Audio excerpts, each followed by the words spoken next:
விஜயகாந்த் அவர்களின் மனைவியார் பிரேமலதா விஜயகாந்த் அவர்களை, இனிய சகோதரர் சுதீஷ் அவர்களை, பத்திரிகை சகோதரி, ஊடக நண்பர்களே, அன்பு சகோதரர் விஜயகாந்த் மற்றும் என்னுடைய ரசிக பெருமக்களே, தொண்டர்களே, தோழர்களே, சிறப்பு அழைப்பாளர்களே, உங்கள் அனைவருக்கும் என் முதற்கண் நன்றி கலந்த வணக்கத்தை தெரிவித்துக் கொள்கின்றேன். கடைசியாக பேச வந்தாலே எல்லாத்தையும் பேசிடுவாங்க. கையில் பேப்பர் வச்சிருக்கு எதுக்குன்னா அதை பார்த்து பேசுறதுக்கு இல்லை. அது யார் யார் பேர்லாம் நம்ம ஒன்றாம நானும் எல்லார் பேரையும் சொல்லலான் இருந்தோம்.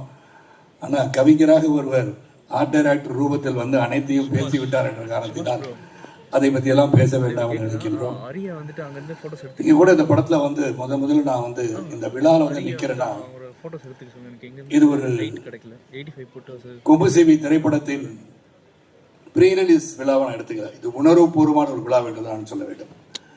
இந்த மேடம் நிற்கும் போதே ஐ பிகம் வெரி நாஸ்டாலஜிக். நான் விஜயகாந்த் சாரை திங்க் பண்ணாமல் இருக்க முடியாது. அது திங்க் பண்ண ஆரம்பிச்சேன்னா என் கண்ணீரில் நீர் வழியை தான் செய்யும். ஏன்னா அதை மட்டும் நான் சொல்ல ஆரம்பிக்கிறேன். ஏன்னா ஒன்றே ஒன்று, இந்த பாசம் என்பது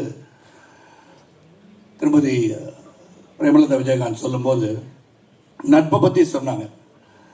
இந்த படத்தில் நடிக்கிறதுக்கு பொன்ராம் ஒரு மிகப்பெரிய காரணமாக இருந்தாலும், சண்முக பாண்டி இந்த படத்தில் இருக்காருன்னு சொன்ன உடனே ஐ set I am doing this film. கண்டிப்பாக நான் ஒரு பண்ணுவேன் அப்படின்னு சொன்னேன். ஏன்னா வாழ்க்கை பயணத்தில், அந்த கலை உலக பயணத்தில் நான் முக்கியமான காலகட்டத்தில், ஏன்னா பலரும் சொல்ல மாட்டாங்க, ஆனால் நான் சொல்லி தீர்வேன், சொல்லிக்கிட்டே இருப்பேன். அதை ரொம்ப கஷ்டப்பட்டுட்டு இருந்த ஒரு சூழலில் விஜயகாந்த் சாரோட மேக்கப் மேன் ராஜு புலன சாலையில் ஒரு வில்லன் தேடிட்டு இருக்காங்க. அப்போ ராஜு நேராக போய் விஜயகாந்த் சார் சொல்லி, இந்த தயாரிப்பாளர் வாட்ட சாட்டமாக இருக்காரு, போட்டு மிதிக்கிறதுக்கு நல்லா இருப்பார்னு போய் சொல்லியிருப்பார்னு நினைக்கிறேன். உடனே என்னை கொண்டு போய் விஜயகாந்த் சார் முன்னாடி ராஜபாதா சீட்டை நிறுத்துனாங்க. அவர் என்னை பார்த்தாரு. நீங்கள் ராவுத்தரை பார்த்துட்டு செல்வமணியை பார்த்துருக்கனாரு. செல்வமணி தான் இருந்தாங்க. விஜயகாந்த் சார் என்னை பார்க்கும்போதே முடிவு பண்ணிட்டாரு, சரி சரத்குமார் நடிக்கணும்னு நினச்சிட்டாரு நினைக்கிறேன். நான் போய் செல்வமணியை பார்க்கும்போது நின்ன இந்த வில்லன் வேஷன் பண்ணணும் அப்படின்னாங்க. கண்டிப்பாக சார் இந்த வேஷம் பண்ணுறதுக்கு தான் வந்திருக்கேன்னு சொல்லி நின்னேன். அப்போ ஏதோ பேசிக்கிட்டாங்க, உங்களை பேசிக்கிட்டாங்க. இவர் மீசை இல்லாமல் இருந்தால் எப்படி இருப்பாருன்னு காதில் விழுந்துச்சு. ஒரு 5 நிமிஷம் வந்துடுறேன் போனால் பக்கத்தில் ரோஹிணி லாட்ஜ் இருந்துச்சு. அங்கே ஒரு பார்பர் ஷாப் இருந்துச்சு பக்கத்துலேயே. மீசையை வலிச்சுட்டு போயிட்டு நான் இப்படி தான் சார் இருப்பேன் அப்படின்னா அன்று துவங்கியதான் இந்த பயணம். மறக்க முடியாத நிகழ்வு அது. அந்த படம் முடிஞ்ச உடனே, புலனசாரி படம் முடிஞ்ச உடனே விஜயகாந்த் சார் சொன்ன முதல் வார்த்தை, விஜயகாந்த் சாரை பற்றி பேச்சு நான் பாண்டியனுக்கு வந்தே ஆகணும். அவர் இந்த படத்தை பார்த்தோன்னே எந்த ஒரு கதாநாயகம் சொல்லாத வார்த்தையை சொன்னவர் தான் விஜயகாந்த். அதனால தான் இன்றைக்கும் இதயத்தில் ஆழமாக இருக்கார். இந்த படத்தை பார்த்துட்டு அவர் சொன்னார், சரத் உங்களுக்கு தான் அந்த படத்தில் பெரிய பேருன்னார். ஒரு கதாநாயகன் ஒரு வில்லனை பார்த்து இந்த படத்தில் முதலாக அதிகமான பேர் புகழ் வரும்னா அது உங்களுக்கு தான். எனக்கு என்ன சார் சொல்றீங்க, அவ்வளோ பிரமாதமாக இருக்கு சார் அப்படின்னு சொன்னார். அதே மாதிரி அந்த ஸ்டண்ட் காட்சியை நடிக்கும் போதும் எனக்கு அடிபட்டுச்சு கிளைமேக்ஸில்.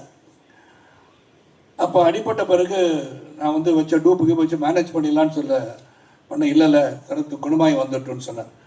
Same thing continue with captain Prabhakar. கழுத்து அடிபட்டு 6 மாத காலம் நான் ஹாஸ்பிட்டலில் இருந்தேன்.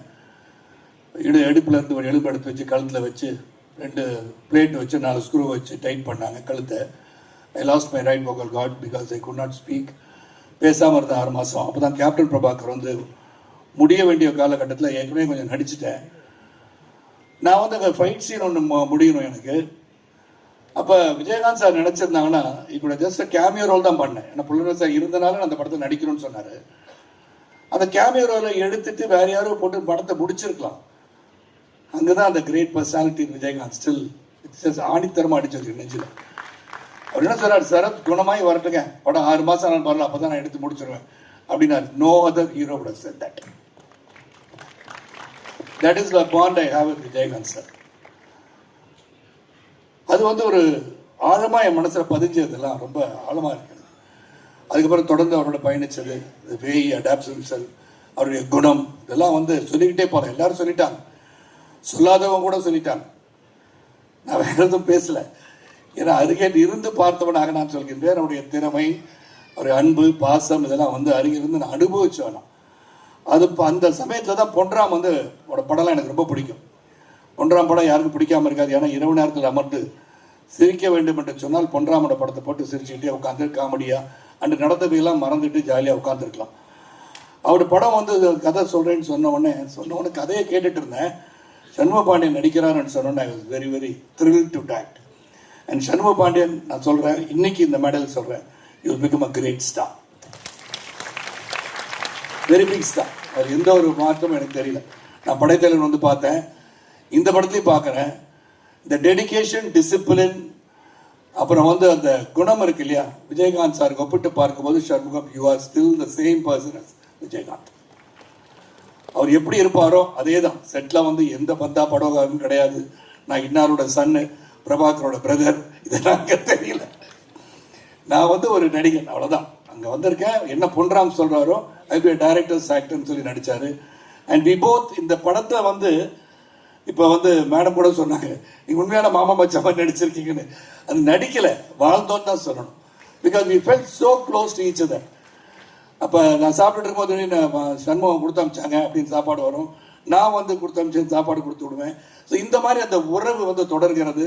நான் சண்முக பாண்டியன் சொன்னேன், ஒருவேளை என் பையன் நடிக்க வந்து உங்கள் பேரன் நடிக்க வந்து அப்பயும் நான் வந்து நடிக்கிறேன், எனக்கு அந்த உறவு அத்தே போகக்கூடாது, வாழ்க்கையில் இருந்துக்கிட்டே இருக்கணும், என்றும் மறையாத உறவாக இந்த குடும்ப உறவு தொடர வேண்டும். அதுதான் என்னுடைய முக்கியமாக இந்த இடத்துல சொல்லணும்னு ஆசைப்பட்டேன். இந்த படத்தை பல பேர் நடித்தாங்க, ஏன்னா பொன்ராமன் சொல்லணும்னு நினைச்சுட்டோம். இங்கே தாரணிகா பற்றி சொல்லிட்டாங்க. நீங்கள் பாதியில் நினைச்சோம், ப்ரெஸ் எல்லாம் வேறு மாதிரி நினச்சிருப்பாங்க. பொன்ராம் இந்த மாதிரி நடுவில் இப்படி சொல்லக்கூடாது.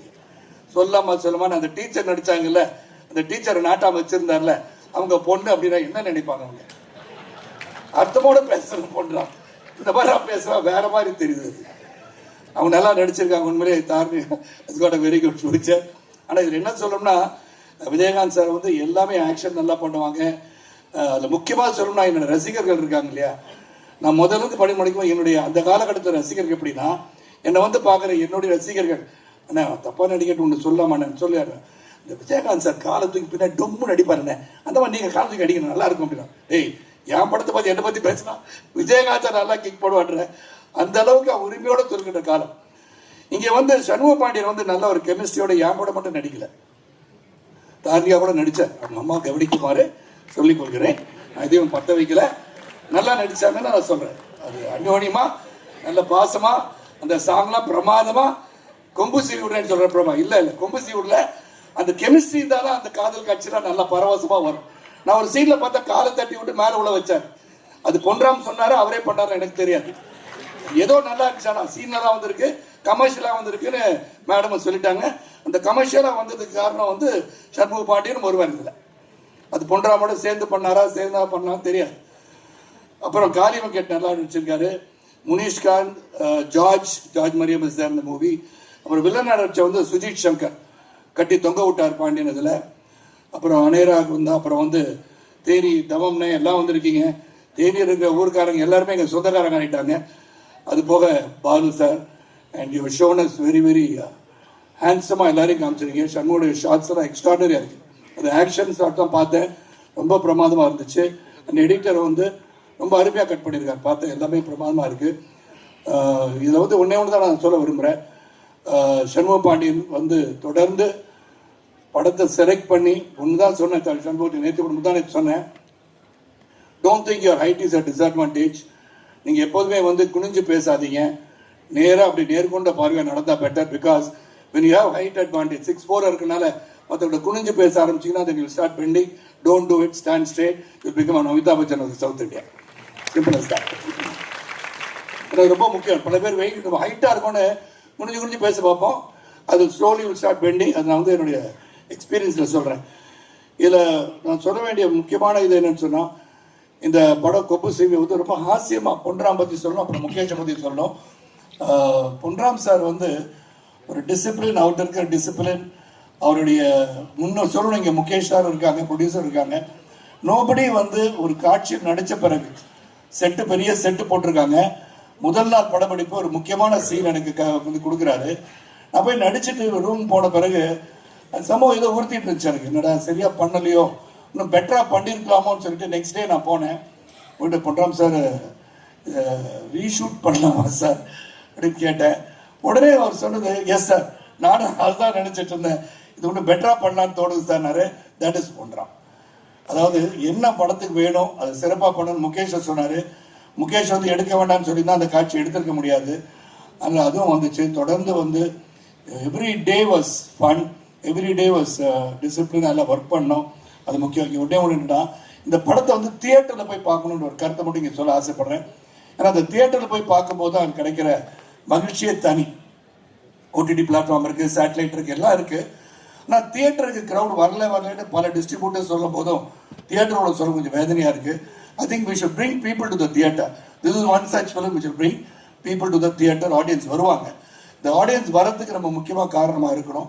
ஆனால் நீங்கள் எல்லாருமே அந்த ஓடிடியில் 30 நாளுக்கு அப்புறம் படம் வந்துடும் அப்படின்னு சொல்லி அது காத்து இல்லாமல் கண்டிப்பாக நீங்கள் வந்து படத்தை தியேட்டரில் போய் பார்க்கணும். The only request I have with the OTT platforms, நீங்கள் ஒரு 50 நாள் வாய்ப்பு கொடுங்க. இங்கே கண்டென்ட் நாங்கள் கொடுத்தா தான் நீங்கள் போட முடியும். We both need each other today. ஏன்னா technology has developed. We need each other. அதே சமயத்தில் நாங்கள் நடித்தாதான் உங்களுக்கு ஒரு கண்டென்ட்.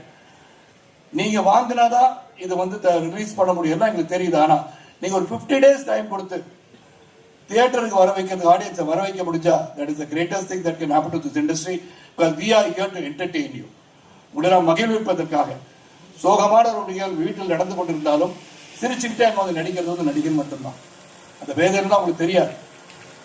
எவ்வளோ வேதனையோடு அங்கே காட்சிக்கு வராங்க, என்ன நடந்திருக்கு வீட்டில்.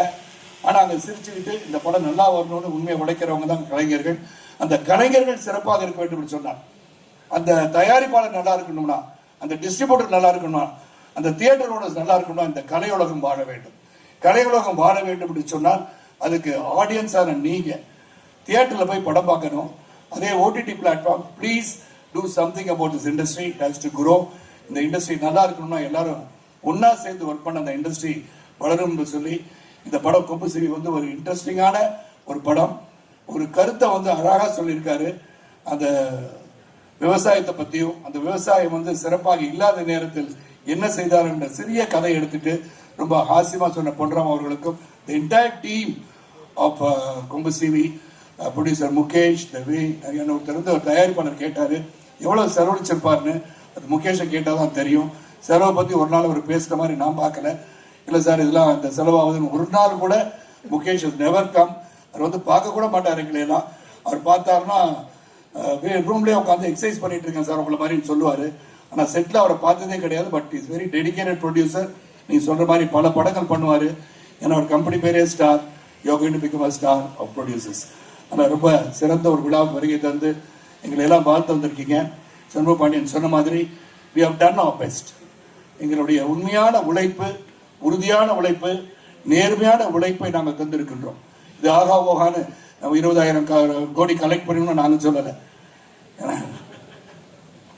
ஆனால் இந்த படம் வந்து கலெக்ட் பண்ணுறது ஒரு பக்கம் இருந்தாலும் அந்த உழைப்புக்கு வெற்றி தரும் இடத்தில் நீங்கள் ஆடியன்ஸ் நீங்கள் இருக்கீங்க. Please go and see this film in the theatres and support us. And the last final word, எனக்கு என்னன்னா இந்த படத்தில் நடித்தது வந்து ஒரு மிகப்பெரிய உணர்வு.